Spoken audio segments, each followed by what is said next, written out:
Can't tell if we're live or not. Live.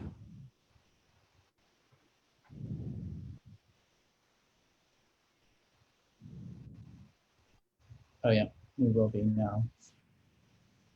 Hey everyone, welcome to Splintered Grace. My name is Tina Frank, and I'm a conservative Christian woman. I don't think we're live yet. Oh, it says live on Facebook. Oh, does it? Yeah. Should we try to get? It does say live on Facebook. Yeah.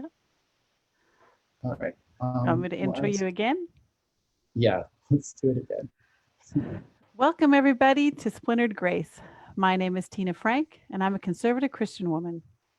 Hi, and I'm Bonnie Violet, a transgender queer drag queen, and we are here to have an anti-cancel culture conversation. We've realized that there are many family members that are choosing to no longer speak to one another. We have chosen to sit at the table and engage in difficult conversation to find peace and restoration. Sweet. Thanks so much for being here today, Tina. My pleasure. Thanks for having me. I'm excited for this conversation. I'm still not sure where we're at as far as like, I'm pretty sure we're live. We are. It looks like it on my side. So funny. Fantastic. Technical difficulties always mark new beginnings. So this is amazing. Right? So Awesome. cool. Well, and I'm here. The thing that's like, do you see you or me? I see both of us, and we both look live You on see Facebook. both of us. How is that Hey. working out? I have. All right. Well, I'm curious what it's looking like on Facebook. Sorry. It takes a while for people to get here anyway. Is anyone here? Well, today's a Monday. It's the beginning of the week. And I know that can sometimes be a challenge, adjusting from a weekend mentality to a weekday mentality, even during today's COVID. Right? It does look like it's working and it's going. Just want to make sure that it's going back and forth. It's all good. They don't need to see me. They can just hear my voice. It's all good. Because you look fabulous. Well, I just want to make sure that it's at least popping back and forth, which it looks like it is doing for us online. Awesome. So now that we've gone through all of that. Well, obviously this is our first show, so. Yes. So what we thought we would do is kind of take some time to get to know, to introduce ourselves to you all a little bit more. So we were going to focus today on getting to know Tina. What was that? I said, yay. Yay. I'm excited to hear a little bit more about you and kind of like growing up. I know we've known each other at least my whole life, but I'm sure there's things about you that I haven't heard before. So I'm excited to hear a little bit more about you today. Well, I'm not sure how much detail you want about me before you came into the world.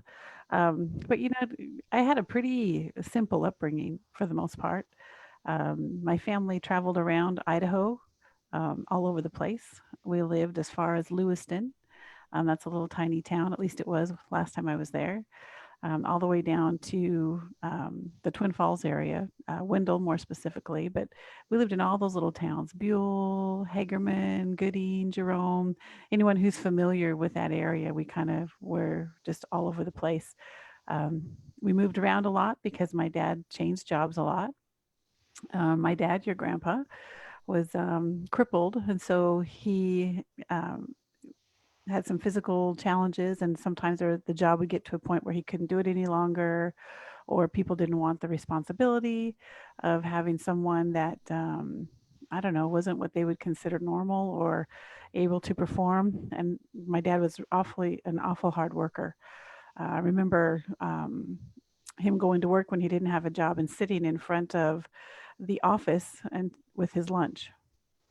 And he would do that for days on end until someone finally found something for him to do. And so I remember hearing him and mom talk about all that stuff. So we moved a lot. Sorry, long way around a short story. But we landed in Wendell, Idaho. And it was a real adjustment for me personally because all those other times that we moved, we were kind of out country dwellers. Now, country dwellers versus city slicker, and you're going to laugh because the little city that we moved into had like, I don't know, 3,500 people. I think it's finally grown to like 5,000 now, Dwayne. Yeah, 5,000 maybe. Yeah. I think it was around 3,000 when I was growing up there. Yeah. So yeah, So that made me a city slicker um, in comparison to living out on the farm. So my dad did all kinds of stuff. So I grew up on lots of different farms, um, helping alongside, doing extras, just doing different kinds of things. But I was really glad that we landed in a place where I could continue and move forward by the time I was in high school.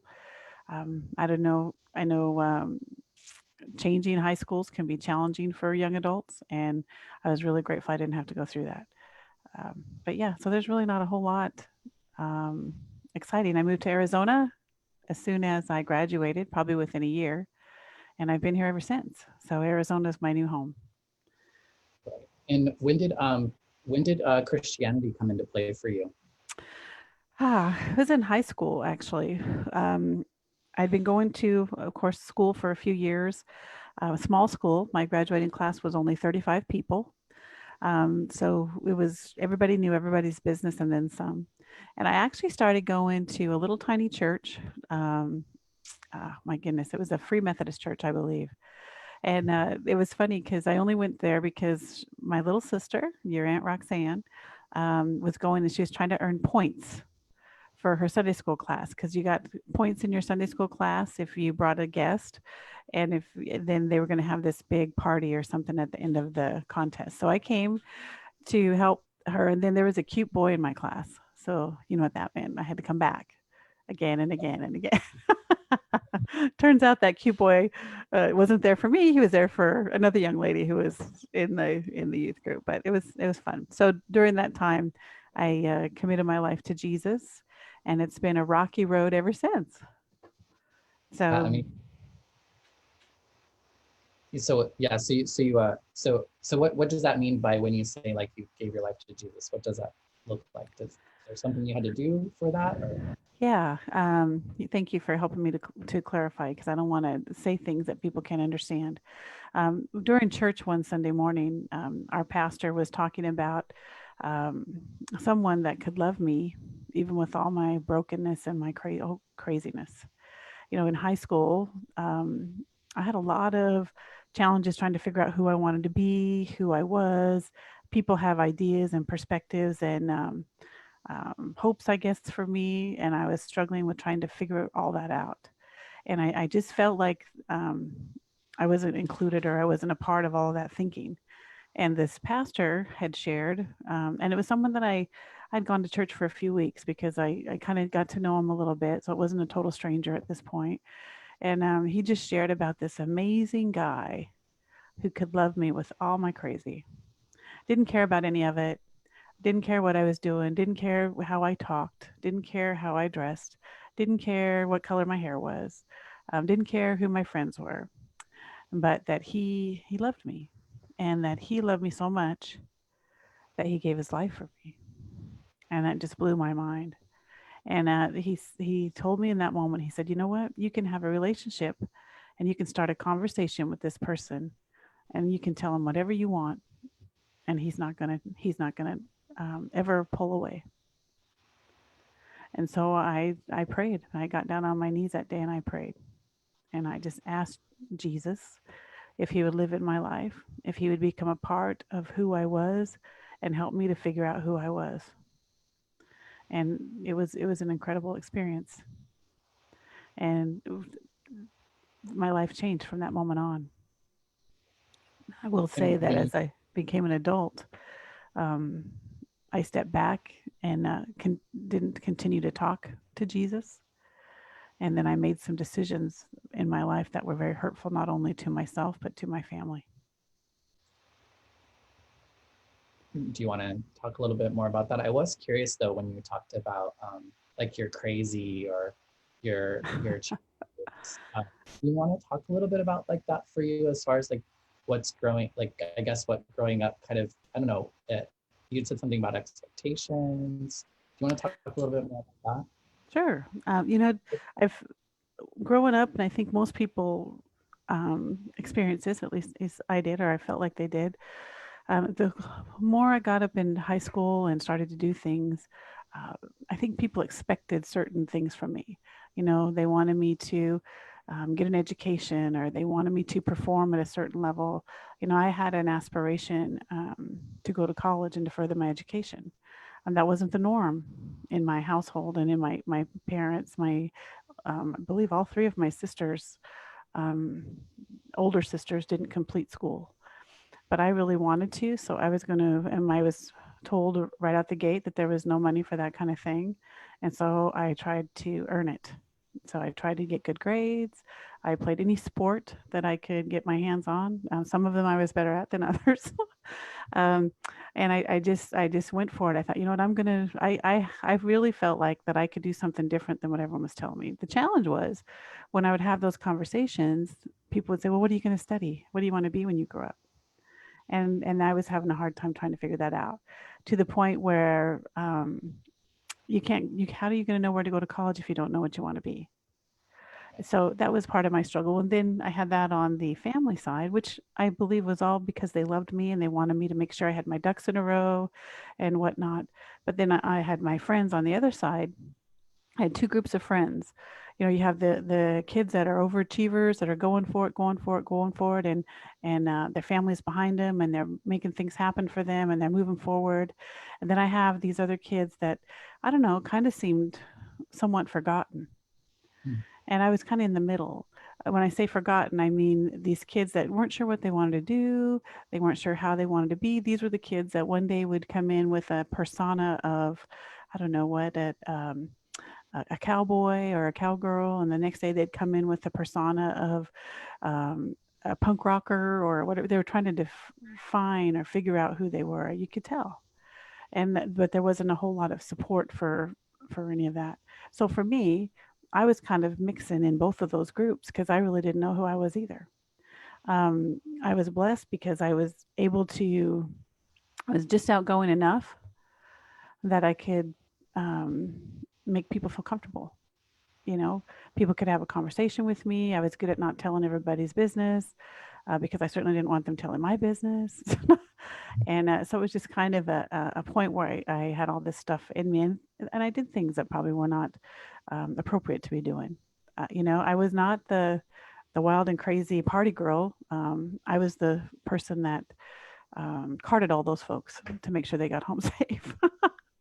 But I was out and about doing crazy stuff. But internally, I really was having a hard time with myself. Who am I? Do I really need to be this way? Do I really need to be that way? And I just couldn't find I don't know if a comfort zone would be the right word in all that until that moment. And so your family was supportive in kind of like your aspirations as far as going to college and that sort of thing. But, they told me that I could try it. You can try it. But remember, we don't have money for that kind of stuff. You may not be smart enough. You need to be prepared that if you don't make that, then you're going to have to do this and this. So, and I was angry at them for a long time. But then I realized, how would they know? They had never experienced anything like that. So I was like speaking a foreign language to them. As far as I can tell, and I was a distance between my older sisters.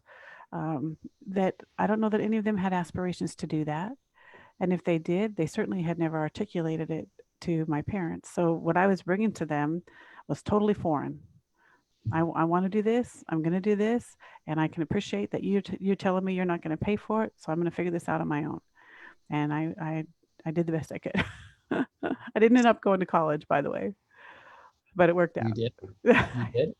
I did not. All right. So Do you want to tell us this? So then, what did you do after graduation? after graduation, I got married to this incredible guy. I had my first baby, and we decided I was going to try to go to DeVry, and because they said, "Oh yeah, you can come down here. We'll hook you up with whatever." So my husband and I picked up all of our stuff and we moved to Arizona. Fit everything in his little Nova, and we started over. We came down and stayed with his cousin and his wife in an apartment. And the rest is history. I mean, we've had a lot of things happen over the years, but yeah, I've been here ever since. This is my new home. So I've been here since 1986. Nice. So just gone back for a visit. Right. So lots of life I has happened in between there, but yeah, definitely. I'm curious too. I know we're like trying to figure out like the best way like to tell our stories, I guess, yeah, whether individually and together. Um, I don't know what you think about maybe if we like maybe because you shared about high school stuff, maybe I could share up to high school I too. would love that.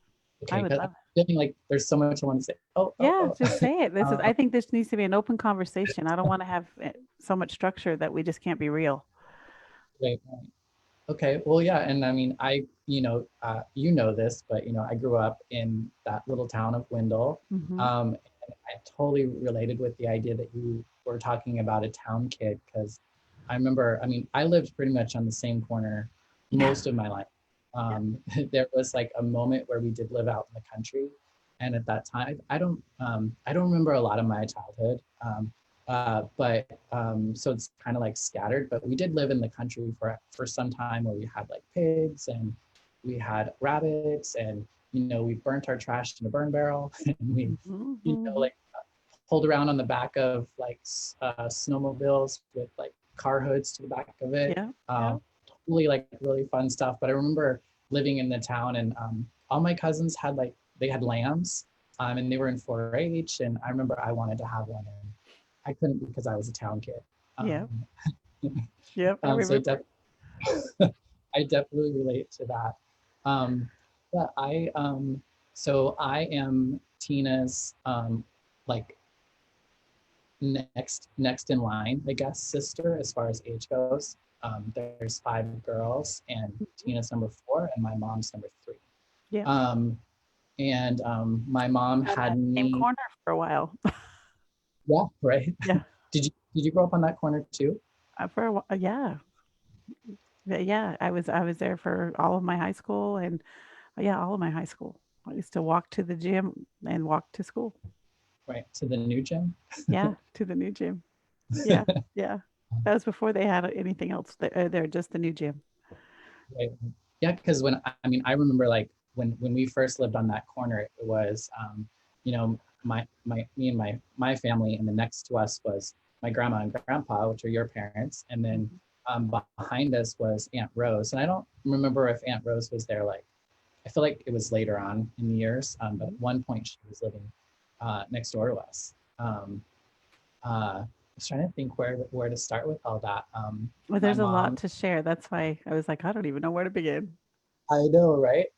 My mom and dad, yeah, like we lived in a trailer there on the corner most of my life. As I say, like I don't remember much below the age of 12, and I'm not really quite sure why that is, but it's just kind of my truth. I do have bits and pieces of memory, which are mostly times at school, and not really much at home. Um, I, um, yeah, I mean, I was told later on that I'd witnessed something traumatic when I was like 5, um, and outside of our house, but it was something it was a violent thing that I just was never around violence. My family was very like not physically violent within the home, and I'd witnessed something, I guess, and my parents had told me that I had actually stopped talking for a while. Um, do you remember this? Like, Mm-hmm. were you around? Yeah. I do. Yeah, I was there as well. How long did I not speak? You know Remember? what, Dwayne? I don't know how long. It seemed like a long time. And but I don't know. I don't know how long it was. It was I was. traumatic for everybody in the whole family. Hmm. And I don't remember anything about it. Like my family told me about it in like my mid 20s, and but I had a thing where I cried, like when I would like I just cried whenever like anyone like Anyone spoke talk up, to you? Yep. talked to me, and like Yep. and and that went on even into my teen years, even into my early 20s. I was still very much like, if there was any potential confrontation, somebody were to raise their voice, I would just automatically, it was like my body would just automatically start crying. And then it was Mm. a really difficult thing for my father to kind of handle, I think, because my dad, a lot of the times, all he had to do was like speak up to me even a little bit, and Yeah. I would just cry, and there was nothing I could do about it, and it would just upset him more, and then that would just upset me more because it was like I Yeah. had no control over it, and I really wasn't even sure why it was even happening. Um, but and yeah, so I mean, that was just something I remember my friends even telling me, that I was the kid at school who cried, would turn red and cry. Like Yeah. that's just what I did. Yeah. I know that you started me at church. Mhm. I went to that Free Methodist church that you spoke of. Yeah. Do you remember how old I was when you first took me there? Oh, wow. Let me think. So I was going there from probably 82 to 85. So how old would you have been, Dwayne? I would have been like 3 in 82, so that'd be like Yeah. 3, 4 years 3, 4 years old. old. Yeah. So I used to put you in the back of my little Pinto and take you and a whole bunch of other kids. And we would go to church on Sunday mornings. And then we also would do vacation Bible school during the summer because that was a lot of fun. So yeah, so you were just a little guy, and we loved going to church. Both of us. We like getting dressed up. We liked seeing our friends. We liked being silly. It was just really a place where we could just be who we were. Yeah, I You know. really, I really resonate with that too. Like, I don't remember that time, but I've always had this feeling once, like when I was 12 is when I feel like I, I came to. I had, Yeah. my other aunt Tina died on my dad's side, and I had a friend that was killed that year as well. Those were the first times that I recall feeling death, and for whatever reason, it was Mm. like after those situations, I have a little bit more memory. So I'm Wow. not sure why that is. Maybe it was just another kind of difficult thing that had to kind of like snap me out of it or whatever. But I just don't really remember much before that. But I remember having this feeling of like loving church Hmm. and loving you, and that you took me to church. Yeah. Um, We hung and out a lot when you were little because you were just easy. So I'm gonna take Dwayne. We're gonna go to Circle. No, we didn't have Circle K. What did we have down there? well, We didn't oh, have now it Maverick then either. We had something else. was Miller, like Miller's was like gas. Yes. Yeah, and Simmerly's. Simmerly's was a yeah. So we used to go down there all the time. Yeah. And I So mean, I relate. I mean, you were like, I mean, and I just remember you were like, you're a hero to me, always were.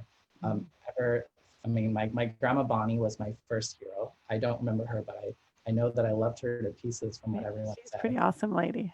Yeah, and she passed away when I was, I think, 2. Yeah, you were little. Um, and and then like you were kind of like the thing for me that I remember being drawn to, was one, we had the church aspect, and I definitely related with that idea of like church was where I could just kind of like let loose and just relax. Like Hmm.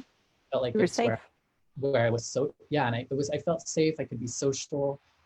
It just, for whatever reason, I just felt better there, because at school, a lot like you, I wanted to get good grades, and I wanted to get honors, and I did wanted to do whatever I could so that I could get an opportunity to kind of do like what you did, to hopefully go to college. And because my family was in a very similar situation where they were very supportive of me They were very going. proud of you. When I They, would when I would call home, they would say, "Oh, Dwayne's doing this and doing that, and he's doing this." So yeah, they were very proud of you. They still are very proud of you. definitely, and they were very encouraging of like like of me going to college or really whatever it was that I wanted. They were very like supportive of doing that, but kind of like you said, they like with your parents, they just didn't know how.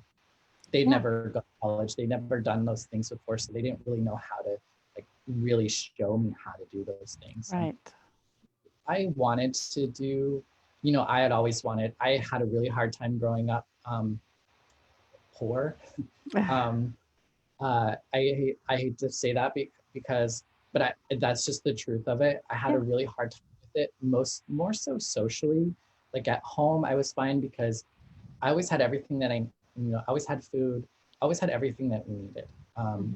Uh, and the only thing that like I didn't have was like the coolest jeans or like the nicest Right. clothes or Right. something like that, which seemed really silly. Seems really silly now, but at that time it was something for me that I was really kind of like challenged by, I guess. Mhm. Um, but there was a part of me that also, because everyone was so encouraging, it was like I really felt kind of that pressure, that expectation of one, you're gonna go and like you're going to go to college or whatever, but you're also like, I always want to be an architect. So, I was Yeah. planning building a house for my parents one day. And hopefully, I think in my younger mind was kind of to scoop us out of poverty, Yeah. and to hopefully have um, an easier experience with life. I mean, my parents taught me generosity and kindness. And I mean, we were always giving to people Mhm. who were less fortunate than us. And that was always a big part of like our identity, I think, as a family. And it was one of the things that I still hold really dear to me that my parents had like passed on to me. And Yeah. church was like, I was, I too like um, asked Jesus to be my Lord and Savior and had an experience of, being saved and got baptized. And I was super Yeah. active in drama and theater and Bible studies. And that's where I dated, it was like, Yeah. it was a really fun kind of cool space. And I felt really cool, which I didn't feel anywhere else. My cousins were always a little bit cooler than I was. I was Oh, I think that's just perspective. total perspective, Yeah, that's just perspective. yeah. It's interesting though how we kind of like see ourselves like as like especially as we're growing up. But Yeah. my parents weren't really church going folk, and so like I was kind of odd, I guess, queer Yeah. if you want to say in that way with my family. Did grandma and grandpa go to church? Was No. that something you were up with, or No. it was something They on your didn't. own? Yeah, they didn't go to church at all. They questioned my baptism. It was interesting. And only because they didn't understand. They were afraid that I asked them if I could get baptized. And I remember mom having a conversation with me that, oh, you should not join a church, because she was equating one with the other. You should not join a church until you find the guy you want to be with so that you guys can do that together, which the heart of it was good wisdom. The difference was baptism is different than joining a church. And so when I sat down and she said I could get baptized if as long as I wasn't joining the church. I said, okay. So that was the only time I think mom and dad came to church, was when I got baptized. And then again when I got married uh, in that building, because it was no longer a church. Yeah, I that makes me think of too. I remember my parents were always supportive of me going to church. They Mhm. Oh never. yeah, my mom and dad let me go, but they didn't go with me. And I remember coming home at one point and being like devastated. I came home from church and I was in tears and I was upset. And I remember my mom was like, "What is wrong with you?" And I was like, I don't, she's like, I'm like, you and dad. I was like, you and dad are such great people and you're kind and you're generous, but you're going to hell. Oh, And my mom's like, what? Well, you guys don't go to church, so you're going to hell. You haven't asked God to be your Lord and Savior or something like that. And my mom goes, how do you know I don't have a relationship with God? And I was like, well, you don't go to church, like, you know what I mean? And yeah, I don't remember any further where that conversation went, but I just remember having that idea of like, well, I think that was maybe one of the first times that I thought I was, I guess, given mm, an opportunity to see that there might be a different way of yeah, having a relationship with God. yeah. Uh, and yeah, my mom was really, I thought she really handled that really well for me at that time, because That's I was awesome. done. I was so conflicted because I was like, I'm hearing this thing, but I'm feeling this thing, and I don't understand. It's yeah. Yeah. Wow. Um, yeah. And so like, I was able to get out of school. Like graduated high school and moved out to Phoenix, actually moved Yep. out, moved in with you. Yeah. Um, and fairly similar. You went to a DeVry and I also went to like, or did you make it? You were planning to. I didn't, I went one semester and I realized that cubicles are not for me. right? 'Cause I had, I have too much I had, personality for that. Anyone who knows me outside of this, yeah, the cubicles are not for me. you're like, I can't do this. Yeah. Yeah, I went to an architectural drafting school for a little while, and I too went halfway. I went about halfway through the program, and I was just like, this is taking all the fun and the creativity out of like building homes and stuff. Like I Yeah. wanted to look cool. I didn't really think too much about like what they would they They're would going to stand stay standing or not. Yeah. on. So and then that's also too when I kind of got a call to like to go to Bible college and to be a youth pastor. But Yeah. I wanted you to talk a little bit more about kind of like so you got to, when you got to Arizona, Yeah. um, you had had Andrea by then. Yep. I had had Oh, Andrea and I was only here a few months when I got pregnant with Chantel. So okay, so Andrea, my second daughter. when you moved, Chantel was in your belly. Yep. Chantel was in my belly. That's So cool. yeah. Yeah. So when I got here, I didn't know that until after I started school, which is one of the reasons that I didn't continue. I didn't love it, and I was going to have a second child, and it's like, you know what, I've got to do something different. So my husband Daryl, my kids' dad at the time, very supportive. He came with me away from his family too, because he grew up in 10 miles from me in another little town, about 3,500 people. And so we came down here, and it was just like the whole world opened up. I remember us when we were driving, because again, we all had all of our stuff crammed in this little tiny Nova. And we came up to this, I don't know, it was like the last, I want to say hill, just based on my memory, but you could see all the lights of the city. It was just glowing up over the hills there. We'd never seen anything like that before. You know, we Twin Falls is big for us, but that was like overwhelming. And so we pulled up over the hill there, and I'm like, oh my gosh. And I don't know how Daryl felt, probably petrified. I don't know for sure, but I was so excited. I was like, oh my gosh, this is going to be my new life. And as we came down, and of course, we thought we were rich too, because, we had like $500 in our wallet, which was nothing when we got here. Couldn't even rent an apartment, or barely couldn't turn on the utilities, anything like that. So when I'm grateful that Daryl's cousin was here ahead of us, so we had a place to actually go. Had we made that journey without that, I don't know. We would have been back in the car on the way back, probably the next day. But so we were able to stay with them and get our bearings. I got a job at the mall. Daryl got a job doing something in manufacturing, and we just started putting our life together. And it was hard.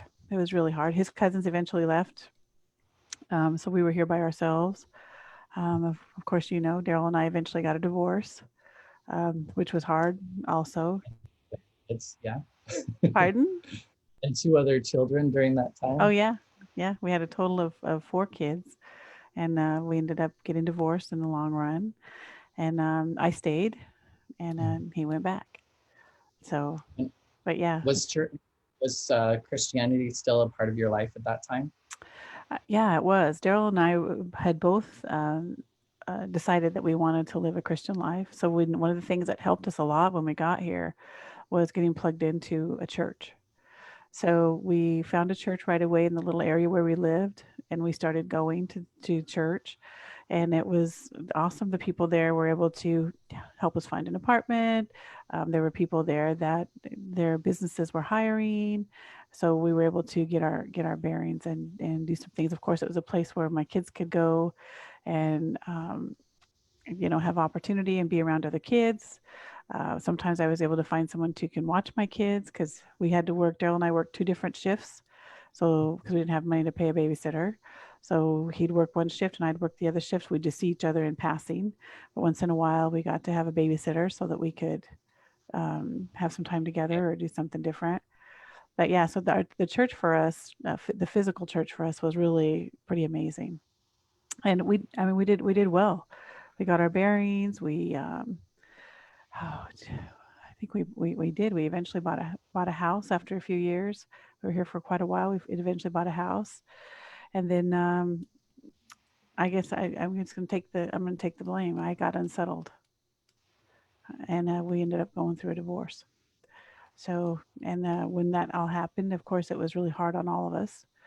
Um, Daryl decided it would be better for him to go back to Idaho, and I get that. And I stayed here with the girls, and I was a single parent for, my goodness, 8, 10 years. With me and the girls were on our own. Pros and cons. It was hard in both scenarios. And my mom, I just love her so much, but she, oh, you should come home. You should come home. And I kept telling her I can't. This is my home.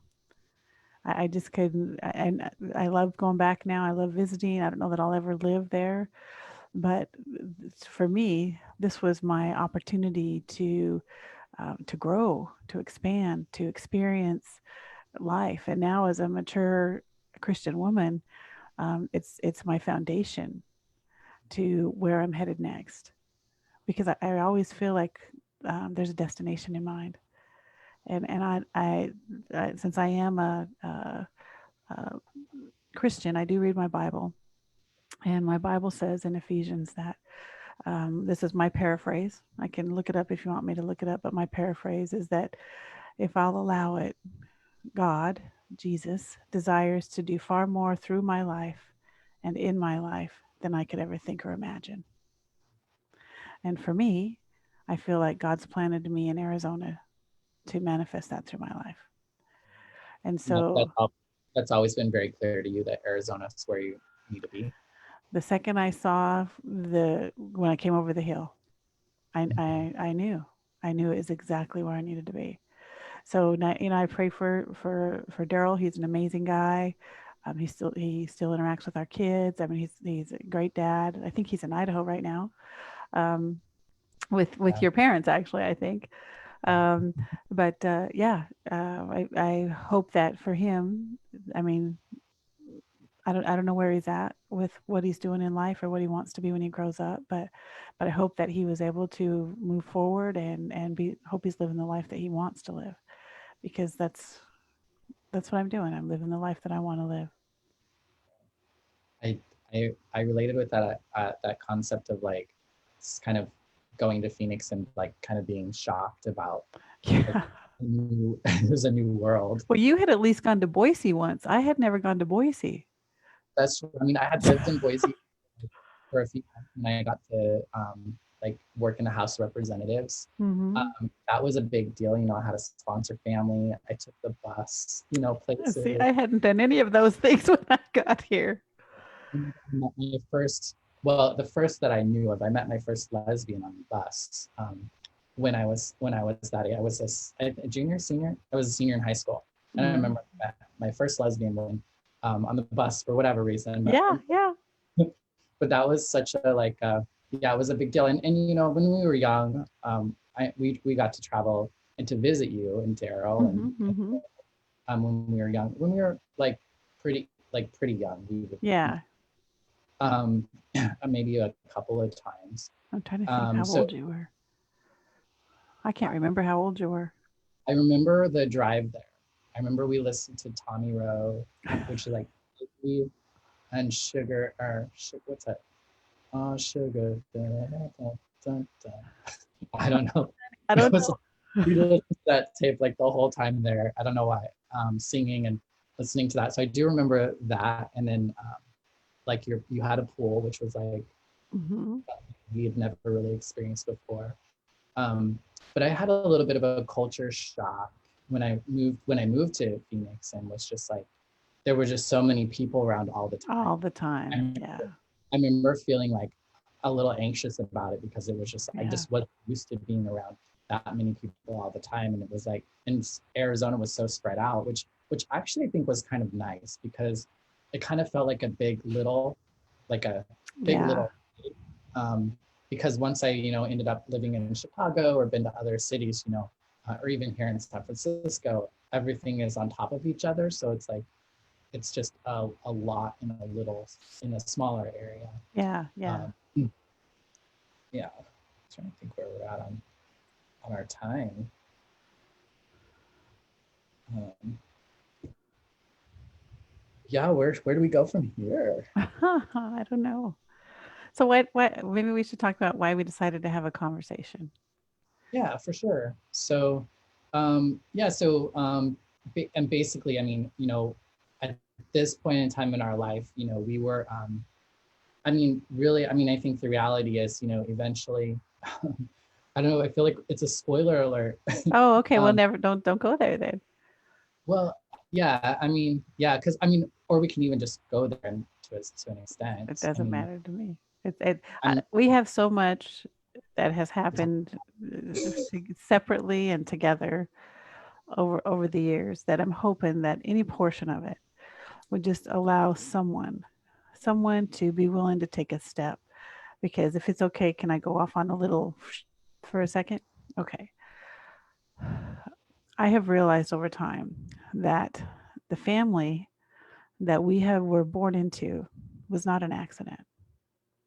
There's purpose in it. There's I believe being a woman of faith and a Christian woman, I believe that each one of us, every person alive, was created for a purpose. And there's an ultimate purpose that we have the ability to choose to fulfill. And the family that we were placed in is a part of that. Because the family that we have put those things, like you were saying earlier, your family kind of set the stage for you to be generous, to be a giver, to help people no matter what you had, and to set your need aside to embrace someone else's need. That's something that your family gave to you. Had you been put in another family, that may not be something that you would have. And so I have to believe that those things that we had, and no matter how much we want to think our families are broken or dysfunctional or we hate somebody or whatever it is, or how different we think they are, who cares? There's a purpose in that particular family. And so I am excited and I hope that anything that we share, be it the times that we had together, the times that maybe we didn't like each other, the times that, whatever, that someone would find something they can hold on to and they'd be willing to be the first one to make a call, the first one to write a letter, the first one to send a text. And maybe not even say, I want to see your beautiful face. Maybe it's I just want to say hi. Because I think when we can get back to that foundation of where we started, all those amazing things that we were destined for are back in motion, are back in motion. And they're going to be bigger and better than we can think or imagine. So that's kind of what I'm hoping comes out of our conversations, no matter how we decide to have them every time we get together. yeah, me too. I resonate with a lot of that. I couldn't, for whatever reason, I couldn't hear the first part of it. Oh, I'm sorry. I probably talk too soft. My husband tells me all the time, you got to talk louder. Was noticing it was coming across. It was my internet connection went weird for a second, so it Okay. wasn't you. It was just on my end. But I did catch the end of it, and definitely, I mean, I think that's why. I mean, you and I have, you and I are now at a like we have a relationship that I probably would have thought I would have had with you when I was young. Hmm. Um, and, as a younger adult and even into just a few years ago, I don't think it's a relationship I thought I would have been able to have with you. So and that's, I think, part of what, like, this is, I think, why it's important is that, like, we haven't got along always. We haven't always saw eye to eye, and and we've been able to, and in a lot of ways, I think we've I maybe hurt one another. And I know I was hurt really deeply by you, not in any way that was intentional. And like, as a grown ass person now, like, I can know that I held you to a crazy expectation. Like, you brought me to God, you brought me to church. You left home. Like, in a lot of ways, I like, I put a lot on you. And so, like, I think once I lost my relationship with you, because lost my relationship with you, that it kind of also caused me to stray away from God. Hmm. Um, and I'm sorry about that. ultimately it caused me to actually get to a place where I could come to rely on God, which is not something I don't know that I did ever before. I would say, you know, like 12 years ago when I got sober is when I first came to rely on a higher power that, Yeah. well, at first that was still a person that I had, you know, a person who had been sober a little longer than me. He kind of became my higher power for a minute until he let me down. Yeah. You know, that's what we Yeah. do. Like Yep. That's what we do. I mean, we're human. exactly. And then, you know, and then that's where, at least for me, that's where like God came into place for me Yeah. again. Yeah. I'm not sure where we're at on time. I don't know if maybe we should like Wrap it up. end, yeah, like wrap up this session and Okay. you know, and we did kind of like leave a little like I guess you know, some curiosities. What happened? Yeah. What caused them to be distant in their relationship? Well, Yeah. if you want to find out, check out our next podcast, which we're going to do next week, probably same time. Is that what we're thinking? That works for me. So we'll be here again next week. Um, I know like it's because it's a podcast, but we're still figuring out this podcast video thing. We're actually live on Facebook now, but we're also recording a podcast. So I think when we're putting in dates and times and that sort of stuff, it can get a little wonky. But Yeah. basically, every Monday at around 10:30 in the morning, we're going to go live and probably do about an hour session or so, talking about, I guess, you know, our relationship and kind of That's awesome. yeah, like we're just going to talk about kind of we're just trying to set a stage of like, so that there's kind of an understanding of history. Also, part of this is helping us, I think, know each other a little bit more, Yeah. Yeah. and kind of build kind of a foundation, because ultimately we want people to understand that, you know, we each have different points of views and they were created and we've come to rely on them or believe them for a reason. And so we're wanting to get to a space where we can share some of that. Uh, and I think with each other, as well as Yeah. potentially with other folks who might also, I don't know, get something from it as well. Yeah. Maybe they can start a conversation with And someone. we want to encourage all of you guys to not give up. Don't give up on those relationships that you held dear. Don't give up on those relationships that you desire to have. You know, I can imagine how sad, crazy, angry, whatever some of those may have been, but don't give up on them, especially if they're in your immediate family. There's so much to gain for you personally, for you to gain from them and from the world around them. And even if it's just that originally for a selfish reason, reach out, because in the end, it's going to be so amazing as long as you both choose to love each other. Indeed, and I think Yeah. that's the crux, is that we're both choosing, you know, Yeah. to Yeah. sit at the same table and to have these conversations, even if we talked before we like decided to even do this. We talked about like my biggest fear was like at some point in time I'm going to reveal something or I'm going to say something that's going to close that door. Um, Yeah. that you know what I mean, and we both Yeah. committed to each other that we're not going to let that happen. We're not going to let that happen. And We're it going to and it choose to does, not be offended. we might get offended for a minute, but we also decided we're going to call each other anyway, and we're going to Yeah. talk through, you know what, like we don't know what's going to come of this, because I feel like we've done well to have these conversations for a couple years now. Hmm.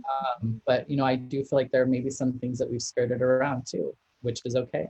I mean, I Yeah. think that's the process, and I think so part of this too is, I think, for us to maybe deepen our relationship as I well. hope so. That's the desire of my heart. Yeah, mine too. And I'm hoping that it'll allow me to be able to also allow more grace Mm. with other people in my life that I've had a little bit more of a challenge of being in a relationship with this. Yeah. Yeah. So, Yeah. Relationships are scary. I mean, think about it. It's a place of vulnerability where we can get hurt at lots of different levels.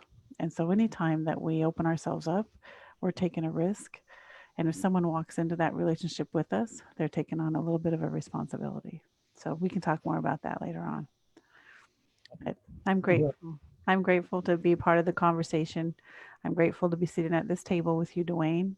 And I'm open to answer whatever questions you have or anyone who wants to reach out and ask a question. I'm happy to answer. There's not anything that I'm not willing to share. Awesome, fantastic. I feel the exact same way, and we'll review any sort of questions or comments that have come over this last podcast. As you guys know, this is a new process for us, so we'll get Yeah, a little bit bear with us. as bear with us. But join us next week, and we'll pick up where we left off. Take care, and bye Awesome. bye. See you, everybody. Have a great week. Bye bye. Now I think can we go. Now how do we turn this off? Do you see a button to turn it off on your side? Mine says leave meeting. I think if you just leave the meeting, it'll go off. Yeah, why don't you do that right quick? And Okay. because I can't seem to find that on mine.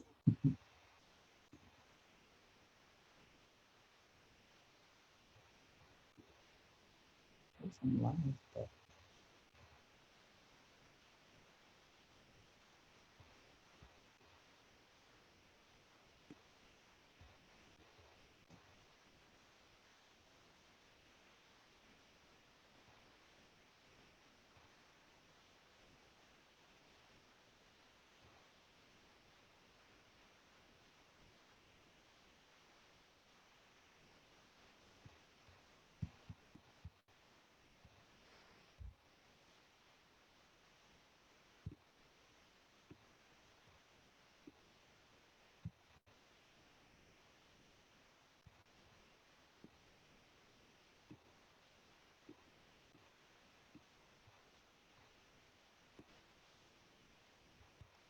I'm just afraid that it didn't save it.